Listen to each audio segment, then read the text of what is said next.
Well, welcome everyone. My name is Ashley Hopkins Benton. I'm a senior historian and curator here at the New York State Museum. And I'm here also with colleagues from the museum and the archives today to share some stories from our collections for Asian American Pacific Islander Heritage Month, which is the month of May.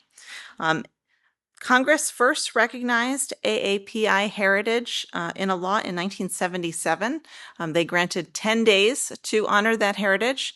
And then in 1990, they expanded to AAPI Heritage Month as we celebrate today, which was permanently designated starting in 1992. And I hope that you'll take a look at some of the other activities and programs and resources that we have going on and available. So with that, I will turn things over to Karen Quinn from the museum. Hi, I'm also a senior historian and curator in the history department. I'm Karen Quinn, and I'm going to present on Yasuhiro Kuniyoshi. And this particular lithograph, a print that is part of our historic Woodstock Art Colony collection. And the Arthur Anderson collection. And this was in our exhibition in 2018, 2019, and in our book. Kuniyoshi was born in Japan, and he came to the United States in 1906 when he was 16. And he studied art on the West Coast and then came east to New York City, where he studied at the Art Students League. He first went to Woodstock in 1930. He built a home there, and he was associated with Woodstock until his death in 1953. He never became an American citizen, and that's part of his artwork and part of what you see on the screen here. This is called Carnival from 1949. And after World War II, many of Kuniyoshi's images, his figures became masked. And that's as a result of him being named an enemy alien as after Pearl Harbor was bombed, in 1941. And he being an enemy alien, many of his rights were taken away from him, and even his camera was taken away from him.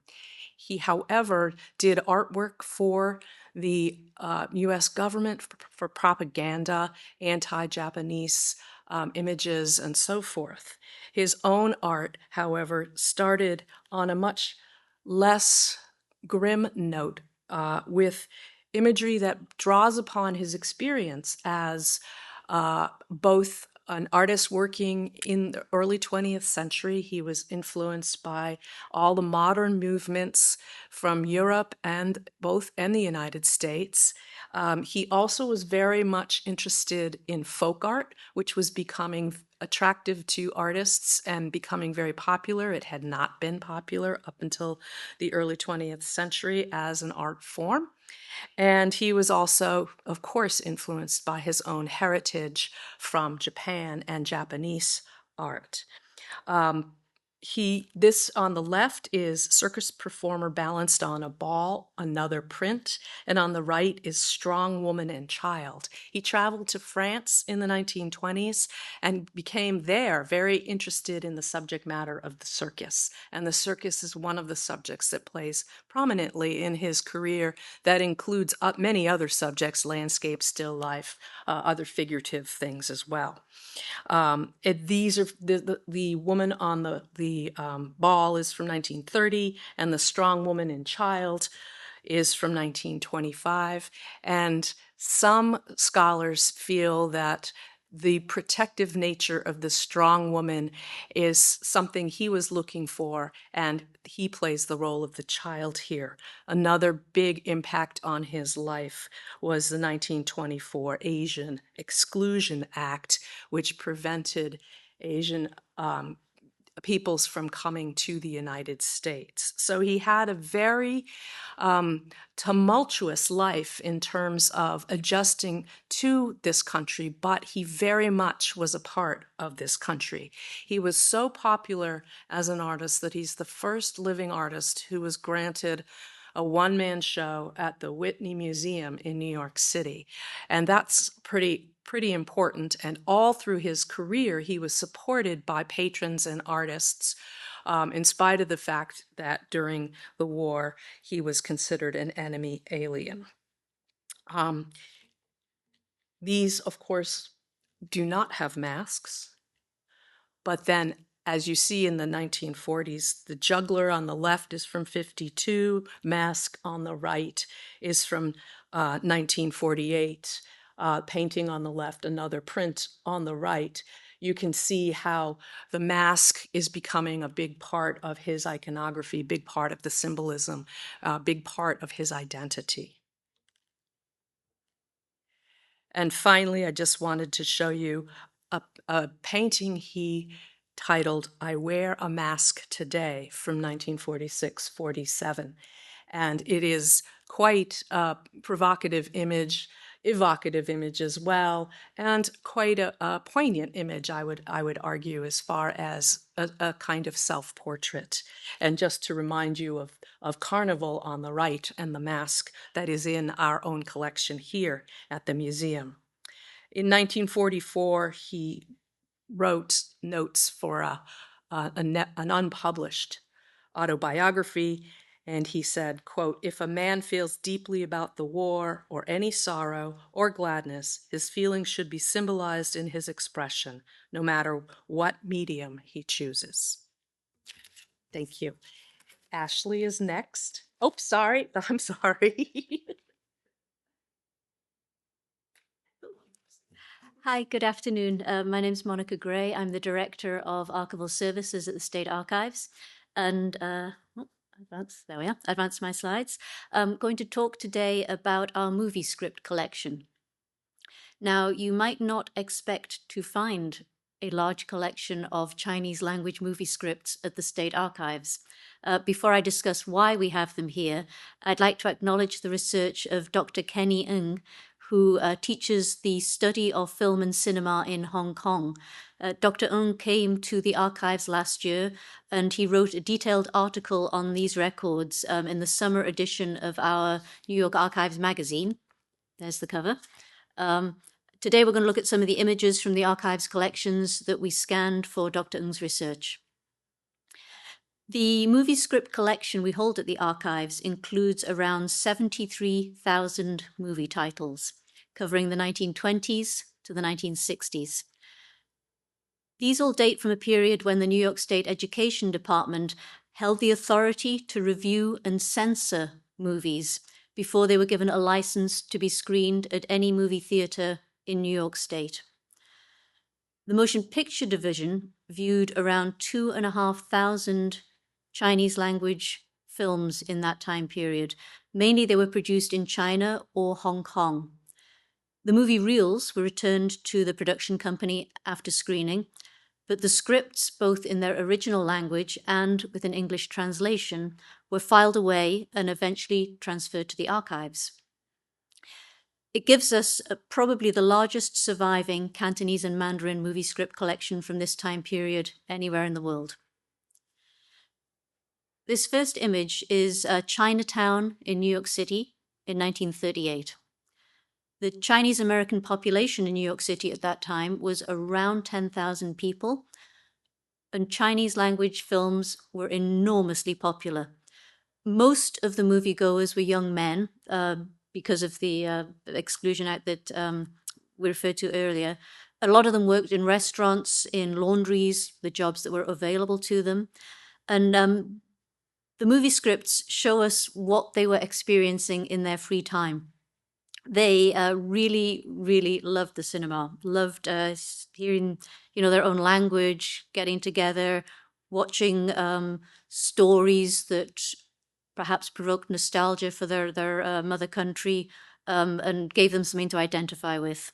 The family dramas were very, very popular. Tragedies and comedies drew very large crowds. There was also, if we look through the scripts, a really strong offering of action movies, thrillers, espionage. Romances were very popular, and the supernatural. And the supernatural often played a role in other stories that we might not expect. They really combined a lot of genres. Here we have an example of Chinese language script and a translation. In the early years, Chinese language movies were screened late at night after English language programming was over. But the audiences were so large that an entrepreneur named Harold Lee saw an opportunity. He opened the Silver Star Theatre in Chinatown in 1945, and that was the first, probably the first, exclusively Chinese language movie theatre in the city. And its success led to a wave of Chinese cinemas opening. They often had kind of pagoda-style roofs or decoration that spoke of sort of the Chinese-American fusion that was taking place. The new wave of Chinese cinemas also doubled as venues for Chinese opera, which was another very popular art form. Each script was submitted in its own language, and we have scripts in many, many languages. And they had to be accompanied by a translation, which had to be certified by an authorized translator to say it was a true and accurate representation of the script, and also sometimes intertitles and interpolations.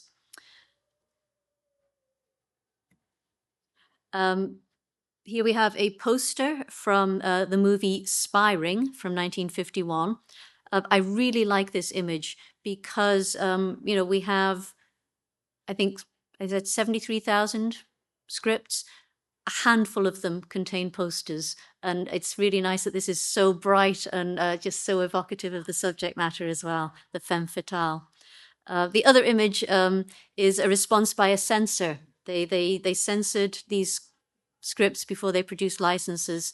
The film was called Fire Over Shanghai from 1939, and censors were very concerned about suggestive movement. So here they want to eliminate the woman dancing on the grounds it's indecent.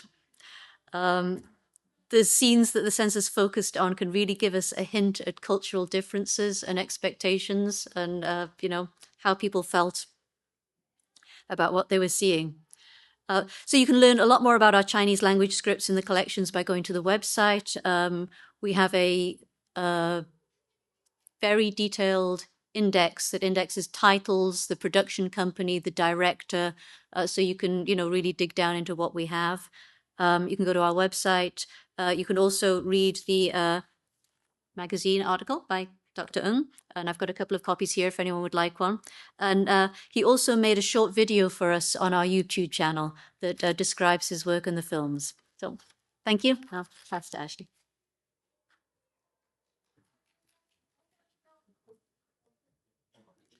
And finally, and I'm glad that we began that transition to Chinatown, but I'd like to focus on a new acquisition in our collection, the Togetherness Tray by the Brooklyn-based ceramic artist Tiffany Saw.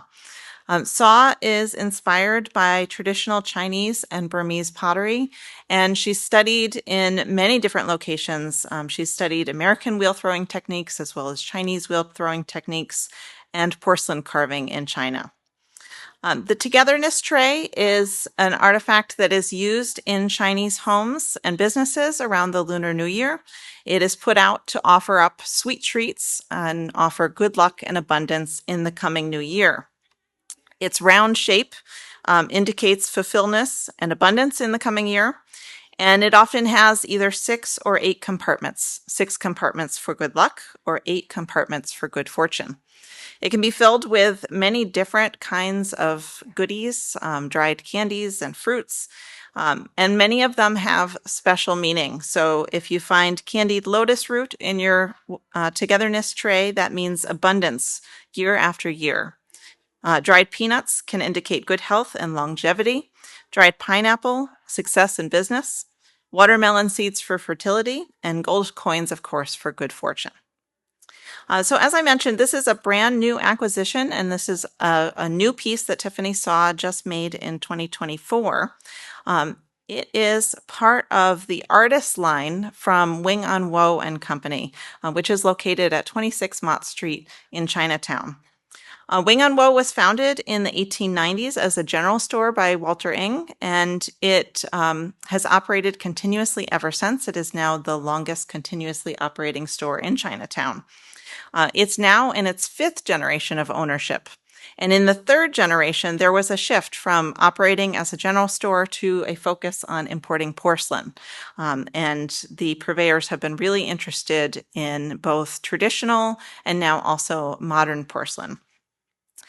It is also the home for the WOW Project, which is a project designed to preserve Chinatown's culture and history through conversations, community conversations, activism, and the arts. And Wing On Wo was located, as I said, at 26 Mott Street, right next door to 24 Mott Street, where the Tuck High Company store was located. Many of you have visited the Tuck High store here in the museum. It has been here since 1981. When it closed in 1980, the Tuck High store was actually the oldest continuously operating store in Chinatown. And it too was a general store. It offered dry goods, herbal remedies, and a number of other things that those young men that were living and working in Chinatown might be seeking out. It was founded in 1879 by Feng Wen Li. Originally located at 19 Mott Street, but in 1929 moved to 24 Mott Street. And just as Wing On Wo did in its earlier years, Tuck High Company had many different ways that it served the community. As I mentioned, through the sale of those dried goods, it was a place to find materials that you might be familiar with from home, but not able to get elsewhere in the United States. It was a place that people could send and receive mail, and of course, find herbal remedies for any maladies that they had. In addition to the fact that we newly acquired Tiffany Saw's Togetherness tray, we also newly found in our records these images from the interior of Tuck High from the 1950s. And you can see that they have up their offerings for the Lunar New Year. A table with oranges, possibly cigars, and right in the center, a Togetherness tray heaped with goodies. Wa An Li is pictured standing next to the table. He is one of the three men from the Li family who were running Tuck High at the time that it closed in 1980. So that's all I have for today, and I hope that you'll welcome any questions afterwards. But thank you. Do we know if any reels still exist for any of these films? Some of them do, but not many. The ones which where there's no reel left are known as orphan films because they only we know about them, but we don't have their origin. The Hong Kong government about 3 years ago, maybe a little more than that, set up a film archive, and they requested a copy of every single script we had, which was like a monster of a copy order. It went on for years. But they wanted to put together like the gaps in the films they have. I think not many of them have survived. The ones from the 20s, but the 60s, there's more chance. But yeah, it would be great to have a screening sometime and put them back together again.